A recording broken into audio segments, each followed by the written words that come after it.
Right. Hello, everybody. Um,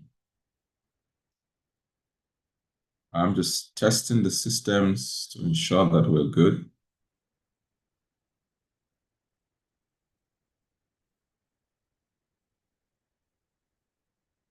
Right. Hello, everybody. Um, I'm just testing the systems to ensure that we're good. Hello, sir. Good evening. Hello, good evening. Good evening, sir. Good evening, Can you sir. hear me? Yeah, very well. All right, thank you. All right, folks on Instagram, please, can you hear me?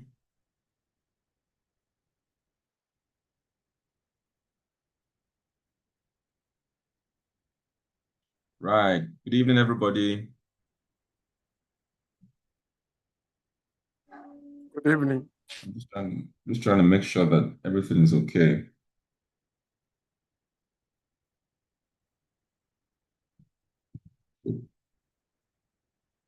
Right.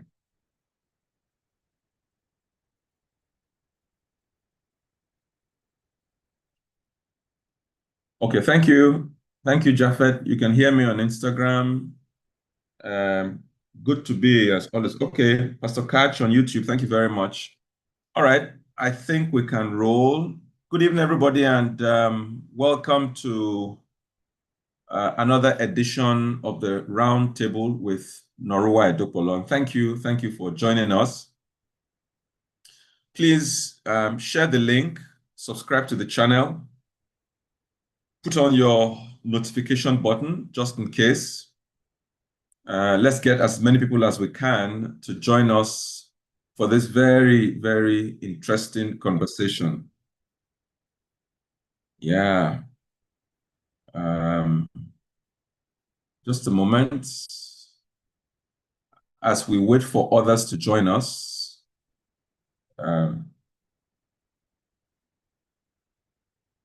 As we wait for others to join us, it promises to be an interesting time tonight, and I'm really, really looking forward to it. I'm really, really looking forward to it. It's a topic that I'm sure many of us are excited about. I was taking a drive with a friend. I gave a friend a lift a couple of weeks ago now. No, a couple of days ago, and we're talking about this Omugwo matter. And I just thought, you know what, it would be a good conversation to have on the round table. And here we are today. I remember my daughter asking me and saying, "Daddy, what do you know about Omugwo?" And I told her, "What do you mean? I've done it now. I've done Omugwo once at least, so I have some experience, you know." So I'm looking forward to this conversation, and I'm happy you're here. I'm giving a bit of time so that you can tell your friends, about the program. Tell your friends, tell your family members wherever they are that we are discussing Omugwo. So they should please join us. And it promises to be a great, great, great conversation tonight.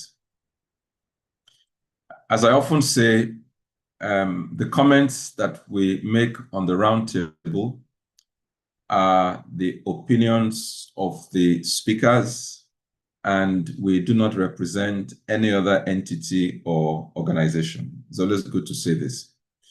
What's Omugwo? A tradition that has blessed many homes, but as I have found out, causing new tension in marriages and families. Like everything in life, it's beautiful when it's done right, but when it goes wrong, it gets pretty, pretty messy. I don't know if you saw the video that has been trending, of I don't know whether it's, I mean, true or false, but you must have seen, you may have seen the video. So I think the wife said, my father wants to come and do Omugwo. Her father, a widower, her mom is late. And the husband says, if your father is coming, my mother too will come.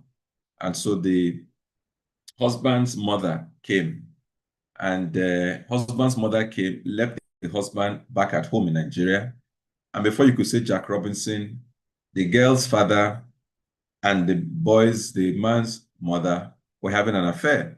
Crazy as it may sound. Like I said, I don't know if that story is true or false, but it was in the news a couple of days ago. It just kind of gives us an indication of, what can go wrong if this Omugwo thing is not well handled. Now, that word Omugwo is from our Igbo brothers and sisters. It's a cultural practice in which a woman's mother or mother-in-law comes to take care of her after her childbirth. All right. And it's a concept that, transcends ethnic boundaries. There are variants, Umo, Itiki, Wazo in other parts of Nigeria. But somehow we have all accepted Omugwo as the de facto name of that, process whereby a mother or mother-in-law goes to meet to help the newly delivered mother. Even though some time ago, one of my pastors, so their first daughter was having a baby and he had a visa. The wife didn't release her visa, or she didn't get her visa on time. So it was the pastor, the male, and the girl's husband was out of station. So it was her father that did Omugwo for her. I still don't know how they did it, but they did it. The man did everything, carried the baby and all of that. I don't know how he survived, but they did it.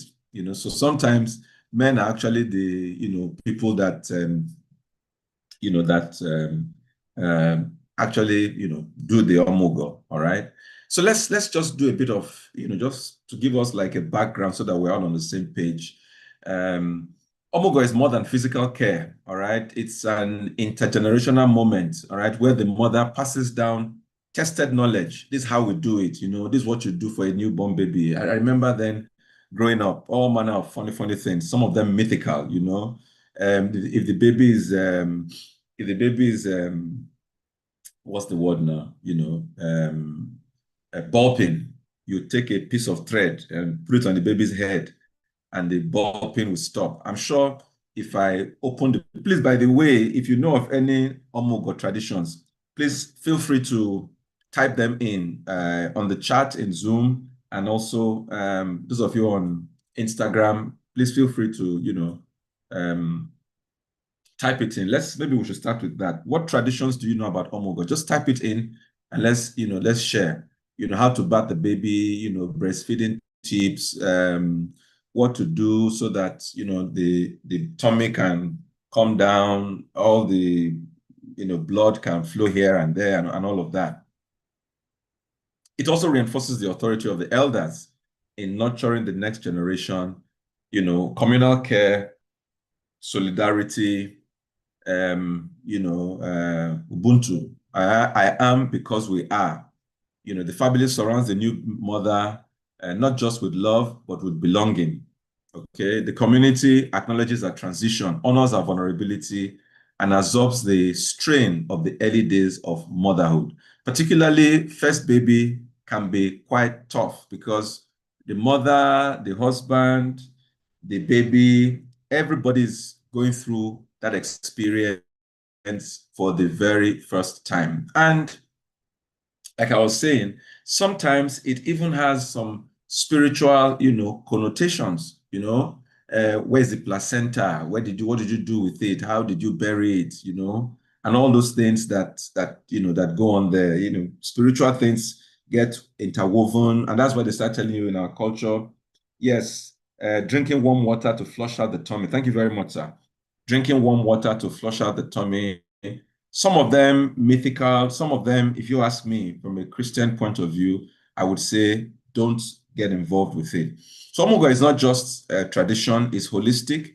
is a holistic care model, emotional, physical, spiritual, that affirms the motherhood, honors the community, and it kind of embodies all that we represent as Africans. All right.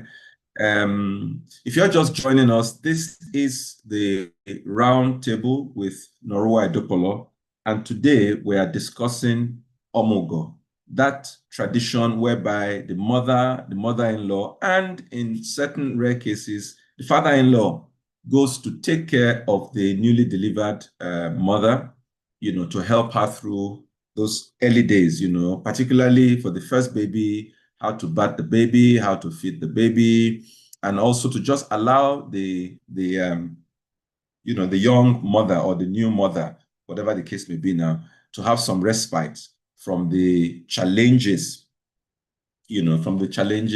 of childbirth. But even then, as you know, good things, if not well managed or misunderstood, can become sources of strain.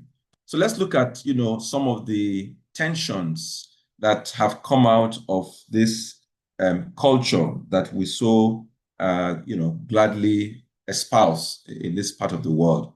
So you have the mother versus mother-in-law power play, particularly if it is the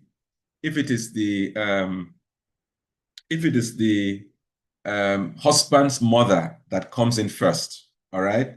So you have this mother, the new mother, trying to, be in charge of her house. But at that point, she's not very strong.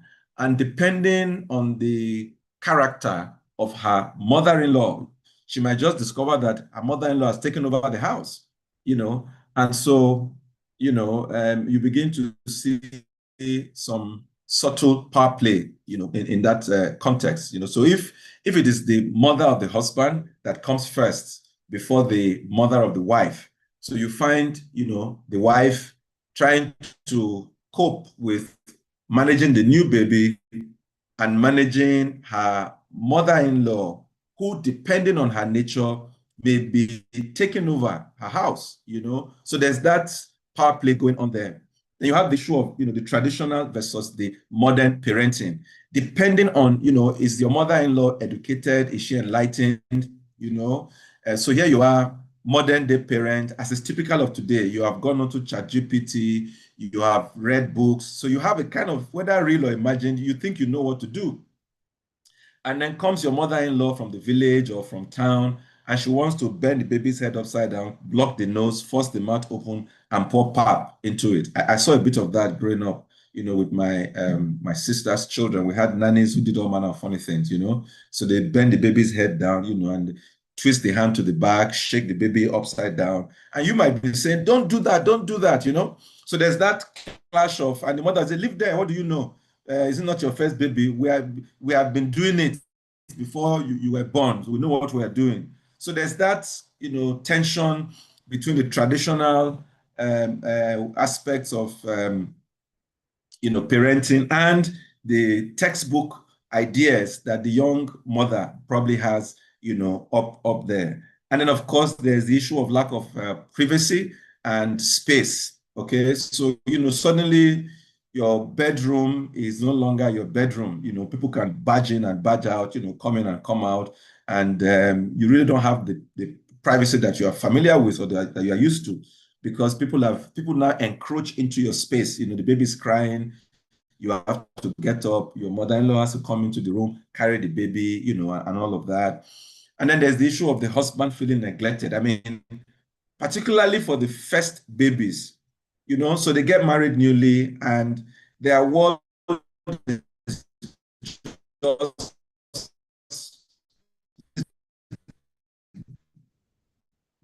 little small world of you and your wife. And then everybody's focused on the baby, focused on the wife, and sometimes other of the switches to the baby. If your husband is not I don't want to use the word matured, but he's okay. He should understand, And don't forget that he didn't have, I mean, biologically or psychologically, nothing happened to him. So the man is, good to go, and and all of that. So, but there's the wife going through all these challenges, and particularly also if the pregnancy was not, smooth, was it a C-section? And so those things introduce more complexities, and the man begins to feel neglected. Suddenly now there's a baby between husband and wife. He can no longer just roll over to his wife because now he needs to be mindful of that, baby in between them. So we see that those challenges also come up. Sometimes also financial issues, all right? Because suddenly, I remember our last born, he had some allergy to cow milk. So he had to take this special milk. And when, they came back after delivering in America, came back home, and the milk was scarce. They knew me at Alade Market in Lagos. I will run from one shop to another. They will say, oh, there's somebody on Towing Street who has the milk. I will run there. So they will say, Ekpeleo, have you seen the milk? So everybody knew me that's the man that comes to buy milk. And that milk was not cheap. All right. And you couldn't tell the baby, take it easy, don't drink so much. So sometimes, financial pressure comes to play. And let's face it, some grandmothers come to help, others come to control, and the couples are caught in the crossfire. I'd like to stop at this point and ask, what has been your experience with Omugwo? I mean, if you want to talk on Zoom, please let me know and just unmute yourself and share your experience. I see quite a number of grandmas here and grandpas. So let's have it. What has it been like for you, Omugwo? People on YouTube, please share your thoughts, and on Instagram, I'll be more than delighted to have you share your thoughts also. So what has been your experience with Omugwo? I will pause for a moment, and I just want to hear from folks who are connected. What has been your experience with this complex thing called Omugwo? Let's please share your experience. Feel free to share your experience. Oh, hi, Alifa. It's good to see you. It's been a bit. Okay. Day 732. Thank you for joining. I can see one of my mothers in the Lord on Instagram. Hello, ma'am. Thank you for joining. Right. So I'm waiting to hear from you. I see some grandmothers here. Please, just if you want to speak, it's okay to unmute. I think it's important that grandpas and grandmas understand the age that we are in is different. Very true, ma. Very true. Pastor Debola, thank you so much, ma. Yes. I mean, that is something we need to understand. And, information is no longer scarce. All right. So it is very possible that the young couple have actually done quite some study. So they understand a few things, unlike those days when they were totally green. So yes, ma, I agree with you. The age that we're in is different and the challenges are different. So yes, that's something to bear in mind. So how does Omugwo affect the marriage? Like I said, somebody said the husband's silent cry, feeling like a stranger in his home, missing companionship with his wife, it takes a bit for the man to understand that the woman is not quite ready yet to resume all her duties, including the other room, all right? Because her body needs to readjust. She needs to, sometimes there's a tear, sometimes, the operations, the birth process was a bit complicated, so she needs to heal before she can resume, her duties. But I mean, if the man is not understanding or if he doesn't know, he might be feeling that, I mean, it's been 2 months, it's been 3 months, what's happening here? So yeah. So that's something that can, cause some complication. And then, of course, there is the very, very big issue, the father-in-laws that are being left behind, all right? The rising chorus of, she's been gone for 3 months, who takes care of me? I think that is a major challenge now. Particularly, it was okay if you are in the same locality. You know what I mean? You live in Ogba in Lagos, and the new couple live in Yaba. So your wife has gone to Yaba, and she'll be there and you can always go and pick her and bring her home. But when she has gone to London or to Canada or to Australia and you are left alone, that can be huge. All right. And in fact, there is a cry from men that they've been abandoned. And that is a big, big problem today. All right. Fathers-in-law. Now, there's a whole body of thought along these lines. Some say that Omugwo has become an escape route for the mother or wife that has been maltreated by her husband. All right. Such that it's almost like, now this is an opportunity for mommy to be free from the tyrant. Okay. And zap, she goes from, Omugwo, 3 months, 6 months, and the man is left alone. So it's almost as if the mother and the children come into agreement to say, this, our daddy, when we were growing up, he was a hard man, he was a difficult man, he oppressed our mom. Now that we have the means, let us give our mom a breather. So Omugwo now has become an escape route. Others have said that the marriage really, the marriage wasn't really there. The couples have grown apart, so the woman is just looking for an escape. In fact, there are stories of women begging their children, please have another baby, please have another baby, so that I can come and spend time with you, so I can leave that man, and sometimes the men just don't want to travel. All right. And this has been known to cause challenges because you leave him for a month, for 2 months, for 3 months, and the guy goes, a hunting. And before you know what's happening, somebody else has replaced you and a new set of challenges have arisen. So that's a major, major one. I mean, in churches, sometimes men have actually raised up their hands to say, excuse me, this Omugwo thing, I don't think I buy into it. My wife cannot leave me for 1 month, for 2 months, for 3 months and be gone. How can I now at my age go and be buying, going to the restaurant to buy food to eat in the house, etc., etc. So there is that big, big problem with fathers-in-law being left behind.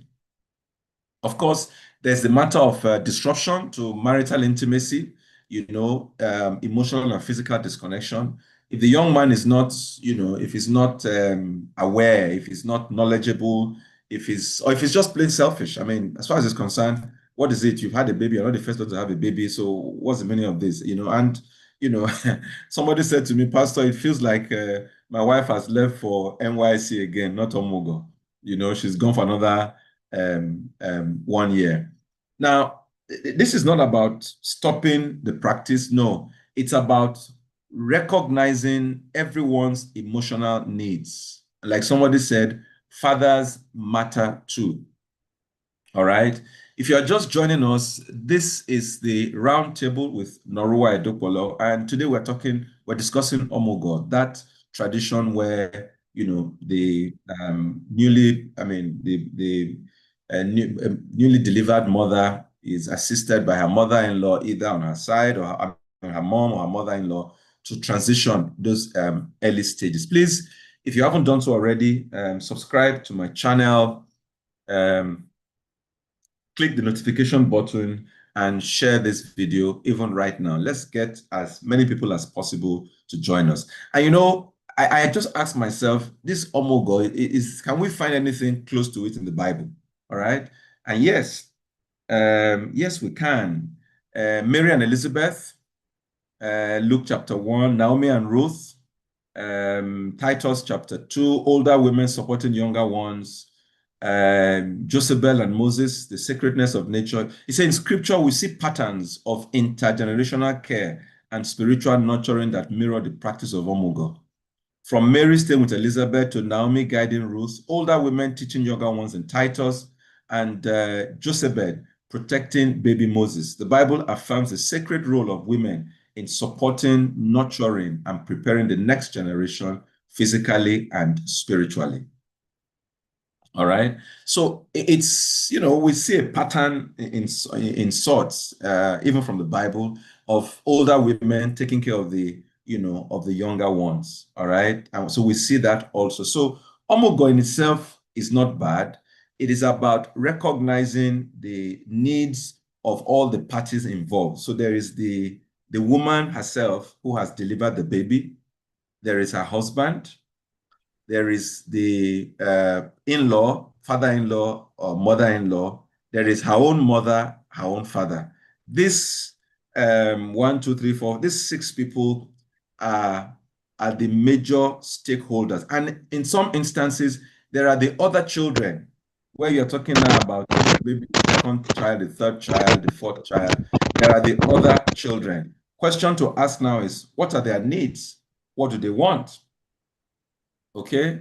What are their needs? What do they want? What do these other people want? All right. Again, I'd like to pause here to ask, what do you think are the needs of, the father of the baby, number one? What are the needs of the girl's father when the mother goes to do Omugwo? Or her father-in-law when her mother-in-law comes to do Omugwo? And then who should go first? Should it be the wife, the mother's mother, or her mother-in-law? Who should go first? Should both of them come together at the same time? Where do we place the fathers in this context? I'd like to hear from you, please. Anybody out there, you want to join us and just share your thoughts. Thank you very much, Pastor Daniel. Pastor Daniel says, let me read. Pastor, my children are all boys, and I've given them an advance notice. If they need my wife to come off Omugwo, they should plan a room for me and their mother. I know, I trust you, sir, and I agree with you. Otherwise, no way. I can bat babies, change diapers as well. I just can't cope alone at old age. I've seen many old men die due to loneliness. Wow. That is very, very true. And I think it's good that you are ringing it into their ears early in the day right now. Thank you very much, sir. I agree with you absolutely. Make provision for both of us. Yes, not only your mom. Make for your mom, make for your dad. Yes. All right, let me hear you. What should be, how, so there's a young couple, there's a young couple, listening to this now, and probably right about now, they're about to get into this position. What should they be thinking about, in terms of, my mom is coming, your mom is coming, my mom wants to come, your mom wants to come. Can they both come together? Can they come after one after the other? What happens to my father-in-law? What happens to my father whilst they're here? I'd like to hear from you, please. I see quite a few grandmas and grandpas here. So you can either type or you can unmute to share your thoughts. Thank you so much to the people on Instagram. Please feel free to type or unmute, as the case may be, to share your thoughts. So as I wait for you, I have a few, things, a few thoughts that I have also put down here. Now, I think that the couples should discuss, first of all, between themselves to say, okay, just like you plan for every other aspect, you bought your baby things, so let's assume it's the first baby. And, so the mother of the woman is coming first. It would be nice for her to give the husband some lowdown as to the kind of person her mother is, so that there are not too many surprises, Oh, my mom is coming. My mom is very, finicky. She wants everything done properly. She's very time conscious. She's this, she's that, she's that. So just prepare yourself. For the next 3 months, you can't put your slippers here. You have to put it there, that kind of thing. So you kind of like prep your partner, prep your spouse to understand that these are the nuances. These are the character traits. These are the kind of things, my mother would like, etc., etc. And of course, if it's the other way around, the man too should prep the wife and say, listen, my mom is coming, and this is the kind of person she is. My mother is domineering. She would take over. So, but I'm going to put her in check. Say, mommy, please don't do this, don't do that. I mean, if truly you're, no matter what you tell her, it will still show. But at least you have to keep coming in between them to ensure that, the thing doesn't get out of hand. Okay? That's one. Two, I also think that, we can rotate, so that if you cannot afford to buy the ticket or your house is not big, and sometimes, particularly when our children move abroad, the house may not be big enough to take the story I told you about earlier on. It was a story of I thought that was silly. How do you put two adults in the same room? So the widower father-in-law in the same room as the mother-in-law, two total strangers, a man and a woman. It's like putting kerosene and fire, matches, and you are surprised that there was somebody's hand is up. Please go ahead. Go ahead and share your thoughts. Yeah, good evening over there now, Pastor. Go ahead, sir. Yes, sir. Thank you for this program. It has come at the right time for people to know. I wish many people can join. Yeah, a lot is happening in the body of Christ and outside there.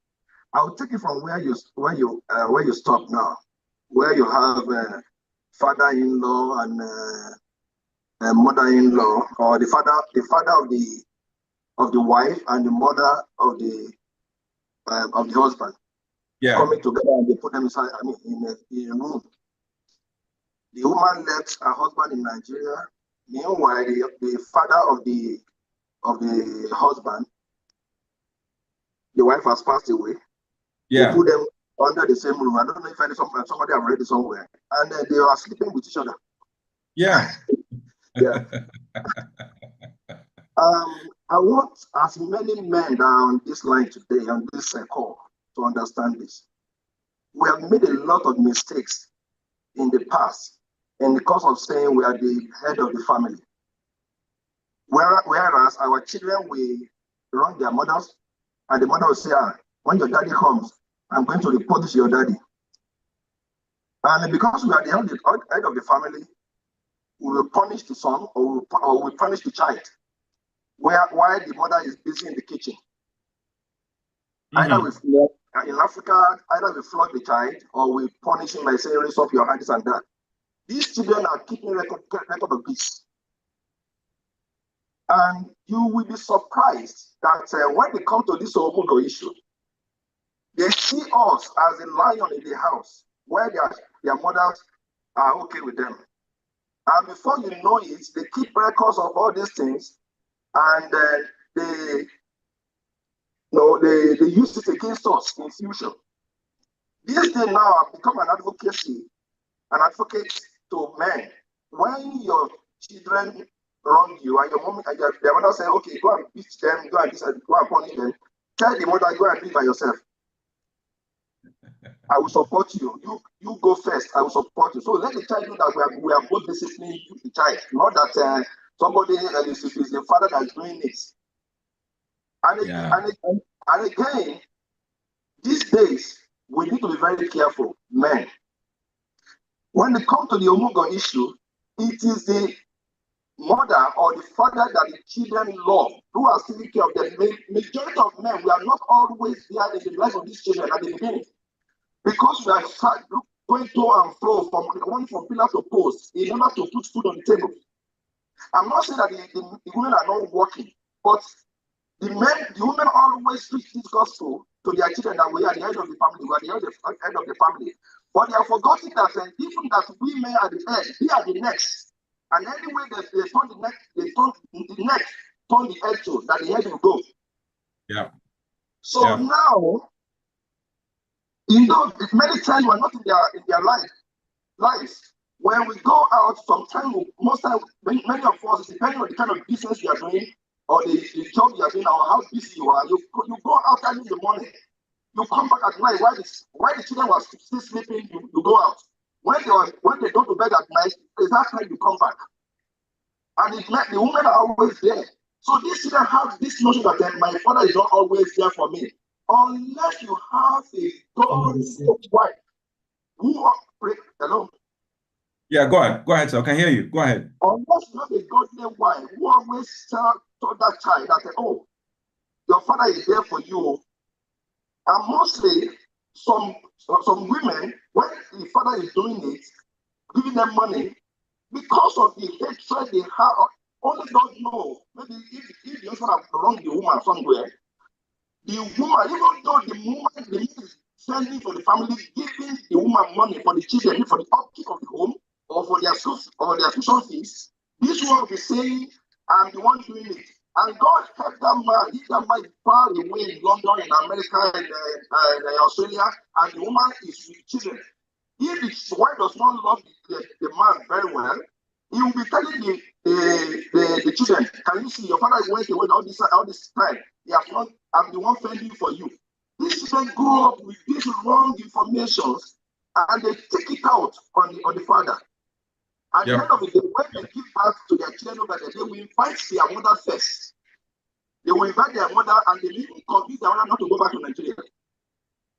So both husband and wife must work together, raise the children together if it's possible. Even if you are not there, let the children know that you are always there for them. Call them, have a personal relationship with them. Thank God for social media. Personal relationship with them. Let them know that you are there for them. Thank you, sir. Thank you so much. Thank you very much. I mean, your points are solid. And I think for men, if you like, it's a wake-up call that says that, don't be too busy making money as not to be involved in the lives of your children, because they may grow up and not fully appreciate your effort because you were never there. And it is the relationships you build when the children are growing up is what you sustain you when they have come of age. So if you don't invest in your physical presence, if you are the absentee father, just know that you are setting up yourself that when the roles are reversed, the children may feel more comfortable with their mom than they would with you. All right. I often say this, that all my children, from the firstborn to the lastborn, my chest was their first bed. All right. They sleep from my chest. All of them, all my children, and by the grace of God, I believe that we have a bond. So truly and sincerely, thank you, Doc. Nice topic, sir. I, however, cannot contribute from an experiential perspective. I believe I will gain something from the contributions and experience of others. Very good. Thank you so much, Doc. So yeah, so I think that because what is coming out now is that this Omugwo is opening up fractures in our relationships as husband and wife on the one hand, and as father and children on the other hand. All right? Because if the children feel that it is them and their mom versus you, the father, it shows that whilst they were growing up, somehow you had put yourself different from the rest of the family. So it's almost like, and that time it would be like, that is the one that travels, that is the one that goes abroad, that is the one that goes for meeting, particularly if it was a case of a sit-at-home, a homemaker. All right. The children will grow up thinking that it was their father. Their mother is the one they know. So of course, when they now grow up and they are thinking of, who will come and stay with them, the natural thing is the person they are familiar with. All right. Imagine the story I told you of one of our pastors. There's no way he could have been able to stay with the daughter and the newborn baby if there was no bond from the onset. It would have been extremely odd for all concerned. But because he was a present, father, and he was right there. The children, his daughters were close to him. They knew each other. He could easily transition to become the main Omugwo provider. All right. So that's it. Bumi, you sent me a 2 recta. I got it right. Yes. Unmute yourself. You sent me something very interesting. I'd like you to share it with the rest of the house. Adeyemo, thank you. He says the woman's mom should go first. I should be more comfortable with her mom, especially in her vulnerable moments. Yes, I agree with you. Yes. It's always better that way. Yeah, Bumi, go ahead, please. Hello? Hello, we can hear you. Go ahead. Yes, sir. Good evening, everyone. Concerning the Omugwo topic, my own take on the subject is that for as many of our men and husbands from this side, especially those that are still younger, they have the opportunity to do something to correct, the impression that children have of their father Like I've been listening, I joined the beginning, but I don't know what has been said before now. But what I just want to say is that be close to your children, because most times, for men that are, will I say, this professional or this career men and all that, and like Pastor mentioned about mothers that are sit at home moms, and in the course of time, the relationship between them is very important. If the relationship was strained or you didn't treat your wife or you don't treat her nicely, now when the children are still young, they will know. And then by the time they are grown and you too are growing, because the time will come that that work will not be doing it again, you are retired and all that, and you've not treated their mom so well. Many times women just stay on because in this our part of the world, the issue of divorce, especially for the older ones, is not an option. So they stay on, they say because of the children. And as soon as the children grow up, is their way of the fact, it's like they divorce because they just move on. They go for move on. In fact, they are praying for the children, especially when they are all settled.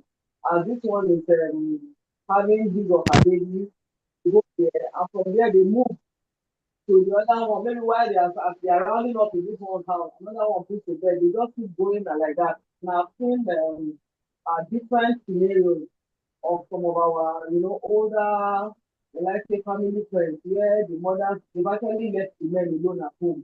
And there's nowhere they can go to, they just suffer and all that. At a point, some of them relocate totally and just stay there with the children. And when you talk to the children, they tell you, the father wasn't there for when they were young, and so on and so forth. And the man is left lonely and, nobody seems to feel. So I think for as many as are listening, it's the wise thing for also, for you to work on your relationship with your wife is very important. I also know a couple that wherever they are going, they go together. Elderly couple, anytime the children want to buy her ticket alone, she tell them she's going nowhere without their daddy. And so they go, wherever they are going, probably they are not in the country. The children have, they've gone, outside the country to stay with the children. And they do everything together. So I believe that God will help us, to be able to get it right, even from now, in Jesus' name. Amen. Thank you so much, ma. So, men, this is a shout out. Daniel says, make sure you make it a point, men, of duty to love your wives and show it to your children. Let them see that you love their mother to avoid setting yourselves up for old age crisis. It is real, gentlemen, it is real. If they think you are being a tyrant, the moment they have the means, you're on your own. I'm telling you the truth, you're on your own. They will just take their mom and you'll be there languishing. And somehow I tend to see that the women find it easier to acclimatize, all right, on Instagram, any one of them can go first, but it should be one after the other. Both of them should not be there at the same time. The father should stay at home and make provision for him while the mother is not there. Is that one easy? Adola, that the man should stay at home. Is it easy? So we ask the question, who should go first? It says here, and I agree, as much as possible, the mother of the bride, the new mother, should go first because that period is very sensitive. Father should stay at home and make provision for him while the mother is not there. Okay. Then after that, your mother-in-law can come. All right. And so we will say that the de facto setting or the advisable position is husband and wife go together. But that comes with its own, complications, money, space, etc., etc. So, but at least now that we are aware of this, we can begin to plan it. And then, you don't live for 3 months, 6 months, unless it's by, mutual consent and you are really, you're both in agreement. Not that you just went to go and do Omugwo and then you are supposed to go spend a month, it becomes 2, becomes 3, and then the man is left stranded. We've known of cases where as a result of that, things begin to happen. So we're also saying that fathers should be included in the planning, all right? Should be included in the planning. A dear pastor's wife was saying to me that when she travels, the fridge is full of food. But I tell you the truth, sometimes even warming the food can be a challenge. All right. So, let's plan with our daddies in mind. Let's plan with our daddies in mind. Also, talking about the couple themselves, they should be encouraged to make room for intimacy, both emotional and physical. All right. Yes, your bedroom is not as private as it used to be. But whoever, if my mom is the one that is around, it's my responsibility to put the checks in. It is usually easier for you to talk to your own parent than for your spouse to say, Mama, you can't enter our room. This is our bedroom. That's not very nice.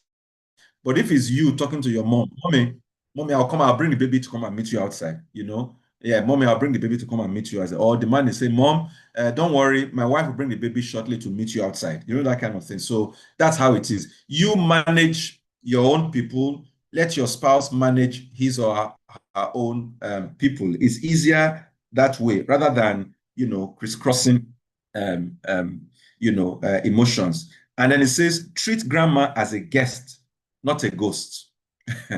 All right? Treat grandma as a guest, not a ghost. Let there not be war declared. Grandma, you too, as you are going, please don't plan to take over their house. Even if you don't like the way some things are being done, let it be. If they are not complaining, then let them be.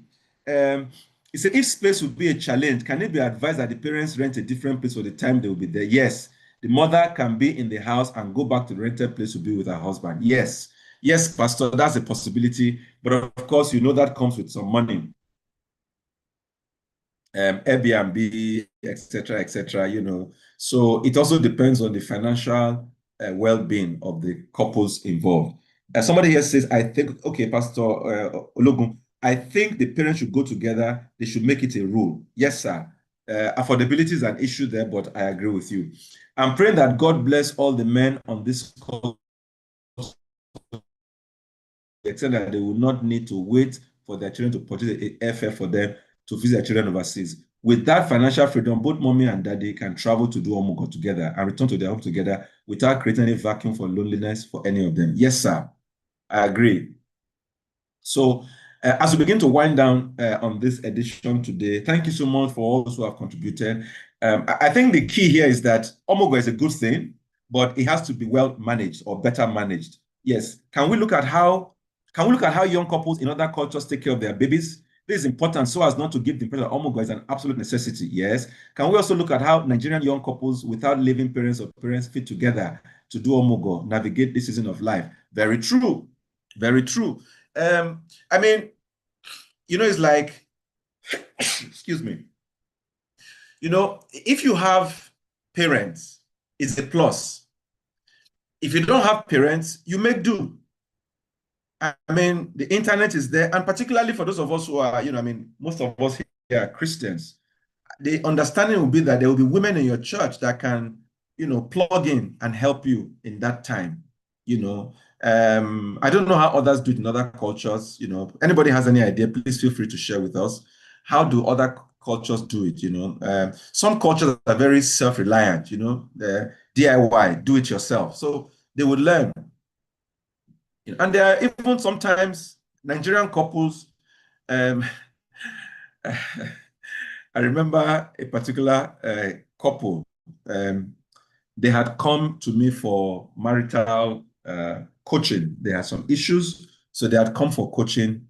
They were newlywed. The man was in Nigeria, the lady was in America, and they were having challenges. So one of those days, as I was, in one of our sessions, so I said to the guy, I actually said it jokingly. I said, listen, all this noise that you are making is because you don't have babies. Go and impregnate her, my friend. Let her have children. Once she has children, you won't have time for all this quarreling.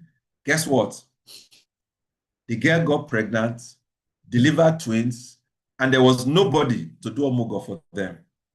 When I called them 6 months or a year into the babies, they were both sober. All the fighting and quarreling was gone. I mean, you can only quarrel and fight if you have energy and time. Without anybody to do Omugwo for you, you pipe down and focus on the job at hand. So yeah, you know, they're in America, they get twins. So both of them, they didn't have time anymore to fight because the babies were all over them, you know. So yeah, I agree. Somebody said even that you can do Omugwo virtually. I don't know how far that is true, but that, you know, you can, you know, video, do this, do that, do this, do that, you know, in the absence of a physical mother, maybe you can try, you know, some virtual remote support. So yes, so what are we saying in essence today? It's a good thing. It's a wonderful thing. It's one of the things in our culture that we should, you know, encourage. But now we must be deliberate to think of the needs of the critical stakeholders. He said the young couple that need one of the mothers to come over, plan for it as soon as the woman gets pregnant, so they have the same time frame to plan for 2 tickets. Yes, yeah, yes, man. Virtual Omugwo. You'll be surprised what people are doing. You know. So yes, I mean it's like the moment we know that, you know, madam is pregnant, you are putting money aside for the delivery, you are putting money aside for the Omugwo. And everybody's, you know, told, depending on how your family structure is, mom and dad, you are coming to us in 9 months' time. We have enough money for, you know, one way for both of you. Please start working to start saving for the second leg or your return tickets. Beautiful. You know, we're going to move to a bigger house, so we're waiting for you. There's a room in the basement. We're waiting for you. So you begin to make plans. I believe that once somebody said, Mugo, Lubaton, you'll be surprised what we're hearing nowadays, you know? So yes, you know, begin to make plans. And with God on your side, it is very possible that you will truly be able to, you know, get both parents over, you know, at the for the time for the Omugwo. It says, motherhood is a sacred journey, and Omugwo is a gift when done with love and wisdom. Let's restore its beauty and remove the burden. Let's honor our mothers without harming our marriages. All right. So as we begin to wind down, I'd like to say a big thank you to everybody who has contributed. Now, our next edition, I'm going to be speaking on, I haven't given it a title yet, but I'll try and explain it so you can get where I'm coming from. I hear now that there are men are beginning to counter this feminism, all right? And that there's this talk about men becoming alpha men, men that dominate, you know, and control, men that don't allow anybody to challenge their authority and all of that. A young man was telling me that there's a new thing in town where young men are being trained to be bold, assertive, fearless, and domineering. You know, it's almost like to counter what they call the feminist overthrow of men, you know. And so it's almost like a clash between the, you know, women's liberation supporters and those who are saying that men are being defanged and clipped. And so men should regain their manhood and dominate their environment and become alpha men and all of that. So I don't fully understand it, but I'm going to do a bit of research. And next month, by the grace of God, that is what we are going to be talking about. All right. I don't even have a topic in my head yet for it, but you know, there's a gender war that is emerging. Yes, man. They are told that when they bully you, you bully them back, and it's destroyed. Yes, a lot of homes and marriages. Yes, ma'am. I really don't know much about it. I only got to hear this, and the guy said, "Where are you?" It's a big deal. You know, it's all over the place. That and these guys have large followership online. You know, training young men to be don't take no for an answer, give it to her, pepper her, show her, and all of that. You know, so by the way, if you have any information, please feel free to share with me. I think it's something that the church should be aware of. You know, we seem not to be aware of what's happening. So on the one hand, we've gone to some extremes in this feminism movement, you know, whereby women are, you know, seemingly letting go of what makes them women. I want to become like men. And men are kicking. And, you know, so there's that war going on right now, you know, the alpha male and versus the, you know, blah, blah, blah female, you know. So, yeah, it says there's no gender war, is a narcissistic move from the pit of hell. Yes, ma'am. Yes, ma'am. We'll talk about it next month. Maybe I'll have you join me, ma, so that we can have that conversation together. And just before we wind down, so I'm doing a training program for ministers, AI, and how you can use AI to enhance your ministry. You know, some years ago, when the television came out, churches said, "Don't go near it. It's the devil's tool. It's the box of the devil." Blah blah blah blah blah blah. But of course, we now know better. AI is like that. AI has changed everything. How can you use AI to enhance ministry? How can you do more, with ministry and with AI? My pastor friends, I will be sending you a personal invite. It's a in-person training. It's taking place on the 2nd of August. There's a lovely hotel in Ikeja that we're going to use. I'll be sending the flyers and the invite. I really appreciate it if the pastor's in the house. Oh yeah, somebody says boss lady versus alpha male. Great. Let me write that down. Sounds interesting. Boss lady versus alpha male. Okay, boss lady versus alpha male. Thank you very much. That might be a good topic. Thank you. Marvel Place _PKA. I'm not sure who that person is, but thank you so much. Boss lady versus alpha male. All right, we'll see how it is. Even though somebody has said there's no gender war, that is men being. So let the topic be the gender challenge or the gender war. Okay, thank you. Suggestions are coming. I like that. Thank you very much. Thank you. All right, ladies and gentlemen, it's been another edition of the Roundtable with Noruwa Edokpolo. Today we discussed Omugwo. Please remember to follow me on YouTube. Put on your notification button, and please share the link of this particular edition to your friends and family. I think we've had a great conversation tonight. Those of you who joined me on Zoom, thank you so much. Those of you who joined us on Instagram, thank you so much. And those who joined us on YouTube, thank you so much. We really are delighted to have had you here. God bless you. Thank you. All right, everybody. Oh, okay. Okay. Yes, ma'am. Thank you. Kemi Abe. All right. Thank you, ma'am.